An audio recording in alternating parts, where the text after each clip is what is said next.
જય મુરલીધર વિદ્યાર્થીઓ.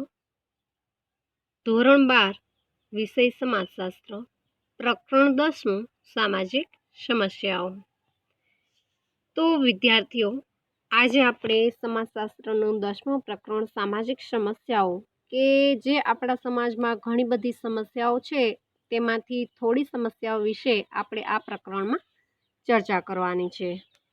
તો સૌ પ્રથમ આપણે પ્રસ્તાવના જોઈએ કે વિદ્યાર્થીઓ, એકમ 9માં તમે ધોરણભંગ વર્તનનો અર્થ અને લાક્ષણિકતા વિશે સમજૂતી મેળવી. ધોરણભંગ વર્તન સામાજિક સમસ્યાના ઉદ્ભવનું મહત્વનું કારણ છે. કે આપણે ધોરણભંગ વર્તન વિશે જોઈ ગયા, તો ધોરણભંગ વર્તનમાંથી આપણને ખ્યાલ આવી કે સામાજિક સમસ્યાના ઉદ્ભવનું મહત્વનું કારણ શું છે, તો કે ધોરણભંગ વર્તન. કે જ્યારે કોઈ પણ વ્યક્તિ અથવા તો સમાજના લોકો દ્વારા આપણા સમાજના જે ધોરણો છે તેનો ભંગ થતો હોય છે, તો ત્યારે જ સામાજિક સમસ્યા ઉદ્ભવતી હોય છે. તો આ એકમમાં આપણે સામાજિક સમસ્યાઓનો અર્થ અને લાક્ષણિકતાઓની સમજ પ્રાપ્ત કરી સાંપ્રત ભારતમાં પ્રવર્તમાન જુદી જુદી 3 સમસ્યાઓ અંગે ચર્ચા કરીશું. તો વિશ્વના પ્રત્યેક સમાજને પોતાના સામાજિક ધ્યેયો હોય છે. કે વિશ્વના કોઈ પણ સમાજની આપણે ચર્ચા કરશું તો પ્રત્યેક સમાજને પોતાના સમાજનો વિકાસ થાય તે માટે અલગ અલગ સામાજિક ધ્યેયો હોય છે અને તે ધ્યેય હાંસલ કરવા સમાજ સતત પ્રયત્નશીલ હોય છે. આ ધ્યેયોની પ્રાપ્તિ જ જે તે સમાજની પ્રગતિની પારાશીસી છે. કે પ્રત્યેક સમાજ જે ધ્યેય હાંસલ કરે છે તેના જ કારણે આપણને ખબર પડતી હોય છે કે કયો સમાજ કેટલો પ્રગતિશીલ છે. તો દરેક સમાજની પ્રગતિની પારાશીસી સમાન ધ્યેય પ્રાપ્તિને સમજવામાં આવે છે. આ ધ્યેયો સિદ્ધ કરવા માટે પ્રત્યેક સમાજ સામાજિક ધોરણો અને સામાજિક મૂલ્યોની એક વ્યવસ્થા વિકસાવે છે અને સમાજના સભ્યો આ ધોરણો અને મૂલ્યો મુજબ વર્તન કરે તેવી તેમની પાસેથી અપેક્ષા રાખવામાં આવે છે. પરંતુ આમ છતાં સમાજના બધા જ સભ્યો આ અપેક્ષા મુજબ વર્તન કરે તેવું હંમેશા બનતું હોતું નથી. કે દરેક સમાજને કે અથવા તો પોતાના સમાજના વિકાસને ધ્યાનમાં રાખી અને અલગ અલગ સમાજ પોતાના સમાજની મુજબ ધોરણો, સામાજિક મૂલ્યો અને એક અલગ જ જાતની વ્યવસ્થા કરતા હોય છે.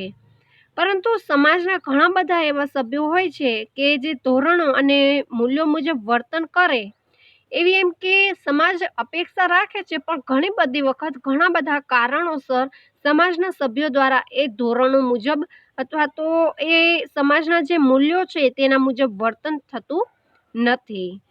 તો ક્યારેક જાણીને તો ક્યારેક અજાણપણે પણ તેઓ અપેક્ષાઓથી વિરુદ્ધ વર્તન કરતા હોય છે. કે સમાજના સભ્યો જ્યારે તેમની પાસે રાખવામાં આવતી સામાજિક અપેક્ષાઓથી વિરુદ્ધનું વર્તન કરે છે ત્યારે સામાજિક સમસ્યાનો ઉદ્ભવ થાય છે. માનવ સમાજના ઇતિહાસ તરફ દ્રષ્ટિ કરીએ તો જણાય છે કે આદિમ સમાજ હોય કે આધુનિક વિકસિત સમાજ તે ક્યારેય સમસ્યા મુક્ત ન હતો. કે આપણે માનવ સમાજના આખા ઇતિહાસ કે પ્રાચીન કાળથી કરી અને વર્તમાન સમય સુધી આપણે આપણા સમાજ ઉપર દ્રષ્ટિ કરીએ તો આપણને ખ્યાલ આવશે કે માનવ સમાજ ક્યારેય પણ સમસ્યા મુક્ત નથી હોતો. કે ડગલે ને પગલે તેમાં સમસ્યાઓ જોવા મળતી હોય છે.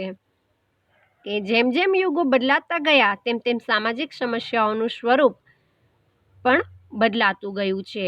કે બીજા શબ્દોમાં એમ પણ કહી શકાય કે જેમ જેમ સામાજિક સભાનતા કે સામાજિક જાગૃતિનો વિકાસ થવા લાગ્યો તેમ તેમ નવી નવી સામાજિક સમસ્યાઓ પણ દ્રષ્ટિગોચર થવા લાગી. કે પહેલાના સમાજ કરતાં અત્યારના વર્તમાન સમાજમાં આપણે જોઈએ તો સમાજનું આખું જે સ્વરૂપ છે ને તે બદલી ગયેલું જોવા મળે છે. કે પહેલાંની જે જીવન પદ્ધતિ હતી તે જૂની પુરાણી હતી અને અત્યારના વર્તમાન પદ્ધતિમાં આધુનિક ટેકનોલોજીનો જ્યારે યુગ છે ત્યારે લોકો પશ્ચિમીકરણનું કે પશ્ચિમી સંસ્કૃતિનું અનુકરણ કરે છે. તો બધા જ લોકોની જે સુખ સુવિધામાં વધારો થાય તે માટેના સતત લોકો પ્રયત્ન કરતા હોય છે. તો આ રીતના કે સામાજિક સભાનતા અને સામાજિક જાગૃતિ બંને વધ્યા છે, તો સામાજિક સભાનતા અને જાગૃતિ વધવાની સાથે સાથે નવી નવી સામાજિક સમસ્યાઓ પણ ઉત્પન્ન થવા લાગી છે અને આપણી સમક્ષ આવવા લાગી છે. તો વળી ભૌગોલિક અને પર્યાવરણીય પરિવર્તનો, શહેરીકરણ, ઔદ્યોગિકરણ, વિજ્ઞાન અને ટેકનોલોજીના ક્ષેત્રમાં હરણફાળ વિકાસ અને નવા નવા વ્યક્તિવાદી મૂલ્યો જેવા પરિવર્તન નિપજાવતા પરિબળોએ પણ અનેક નવી સામાજિક સમસ્યાઓને જન્મ આપ્યો છે. કે આવા સંજોગોમાં સામાજિક વ્યવસ્થાની જાળવણી માટે સમસ્યાઓ પર નિયંત્રણ મેળવી તેના નિવારણ માટે વૈજ્ઞાનિક અધ્યયન આવશ્યક બને છે.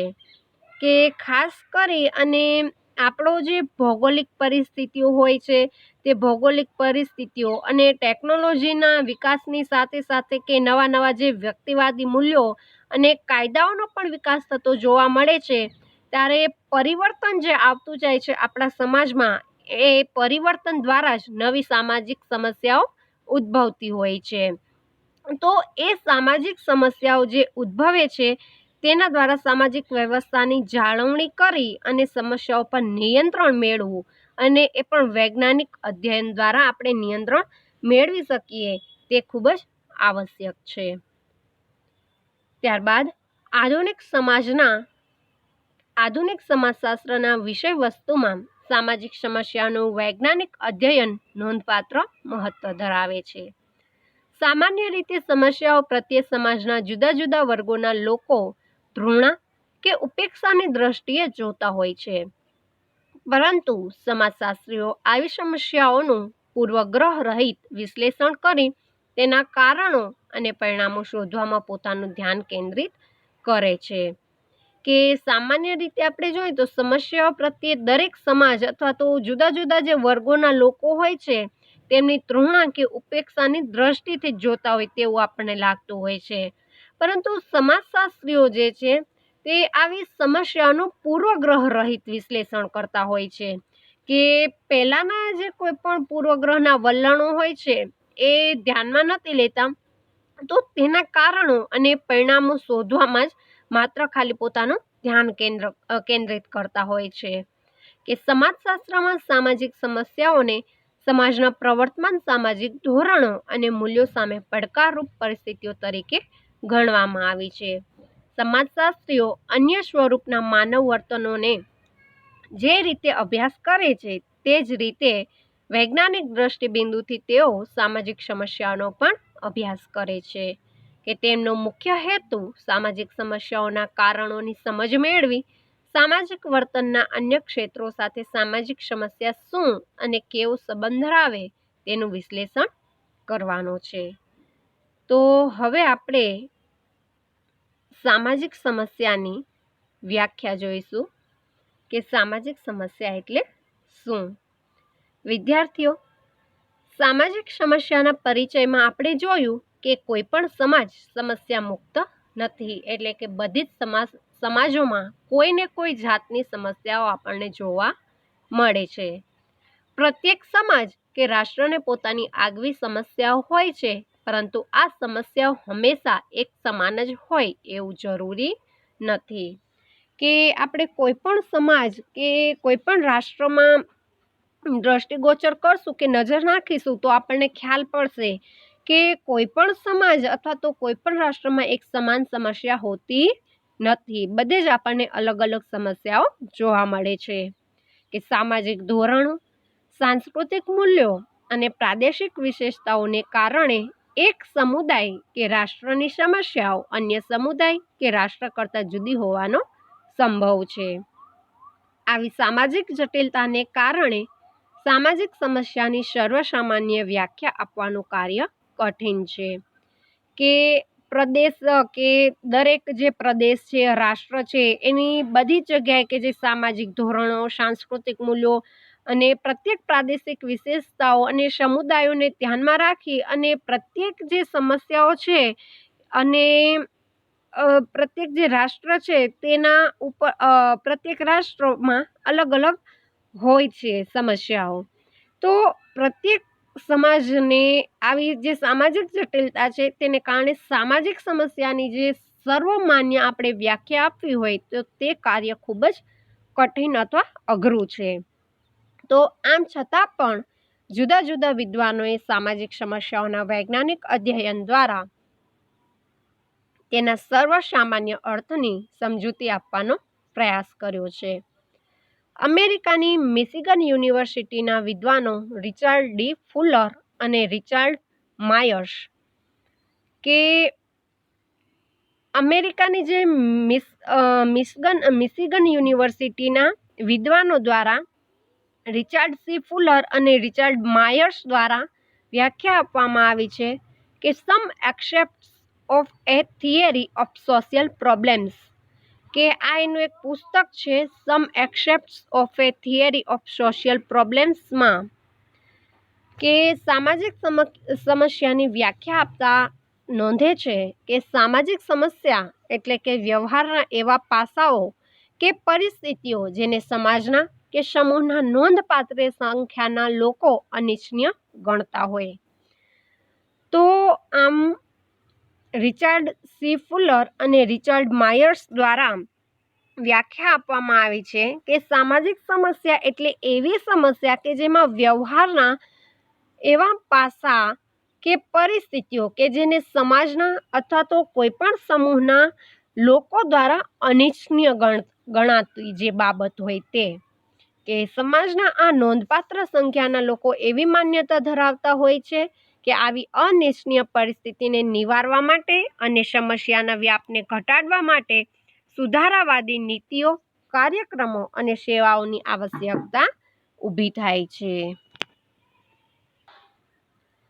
ત્યારબાદ અમેરિકન વિદ્વાન પી.બી. હોલ્ટન અને G R. Leslie the sociology of social પ્રોબ્લેમ્સમાં નોંધે છે કે સામાજિક સમસ્યા એવી પરિસ્થિતિ છે જે લોકોની નોંધપાત્ર સંખ્યાને અનિચ્છનીય રીતે અસર કરે છે અને આવી પરિસ્થિતિ અંગે સામૂહિક પગલાં દ્વારા કંઈક કરી શકાય તેમ છે તેવી માન્યતા લોકો ધરાવતા હોય છે.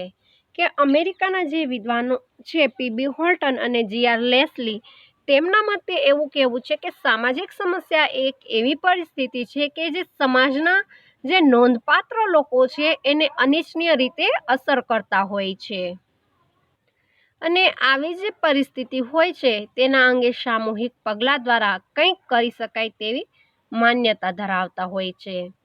તો અહીં આપણે સામાજિક સમસ્યાની વ્યાખ્યા જોઈ, તો ત્યારબાદ હવે આપણે સામાજિક સમસ્યાના લક્ષણો જોઈશું.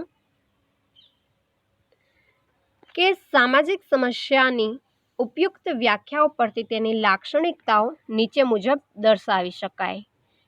તો એમાં પહેલું જ લક્ષણ છે કે સામાજિક સમસ્યા સમાજમાં પ્રવર્તતી એક પ્રકારની આક્ષેપાત્મક સ્થિતિ છે. કે સામાજિક સમસ્યા જે છે એ સમાજમાં પ્રવર્તતી એક પ્રકારની આક્ષેપાત્મક કે એકબીજા ઉપર આક્ષેપ નાખવાની સ્થિતિ છે.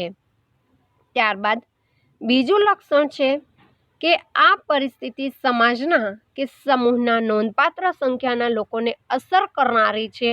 જો કે અહીં એક બાબત નોંધવી જોઈએ કે નોંધપાત્ર સંખ્યા એટલે કેટલી સંખ્યા તેનો કોઈ ચોક્કસ આંકડો નથી.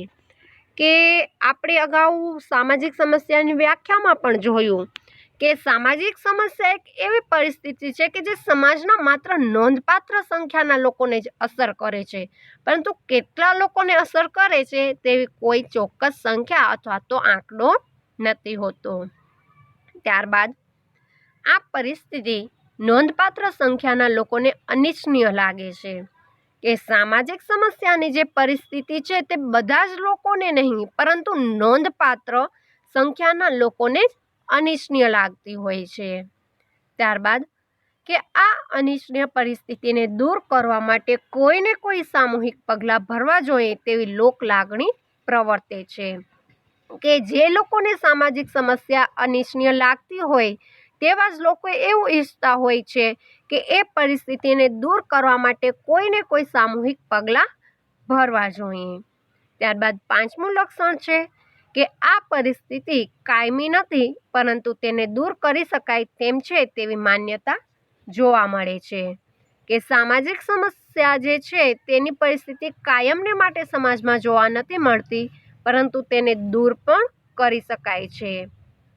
ત્યારબાદ છઠ્ઠું લક્ષણ છે કે સામાજિક સમસ્યાને કારણે સમાજના મહત્વના ધોરણો અને મૂલ્યોનો ભંગ થવાનો ભય ઊભો થાય છે. કે સામાજિક સમસ્યાને કારણે આપણા સમાજના જે ધોરણો અને નીતિ નિયમો છે એનો ભંગ થવાનો લોકોને ભય હોય છે. ત્યારબાદ સાતમું લક્ષણ છે કે સામાજિક સમસ્યા વ્યક્તિલક્ષી નહીં પરંતુ સમાજલક્ષી હોય છે. કે સામાજિક સમસ્યા જે છે તે કોઈ પણ એક વ્યક્તિલક્ષી નથી, પરંતુ આખા સમાજલક્ષી, એટલે કે સમાજના લોકો દ્વારા અથવા તો સમાજમાં થતી હોવાને કારણે તેને સમાજલક્ષી ગણવામાં આવે છે. ત્યારબાદ આઠમું લક્ષણ છે કે સામાજિક સમસ્યાના પરિણામો સામાજિક હોય છે અને તેથી તેનો પ્રભાવ સમાજની અન્ય બાબતો પર પણ પડે છે.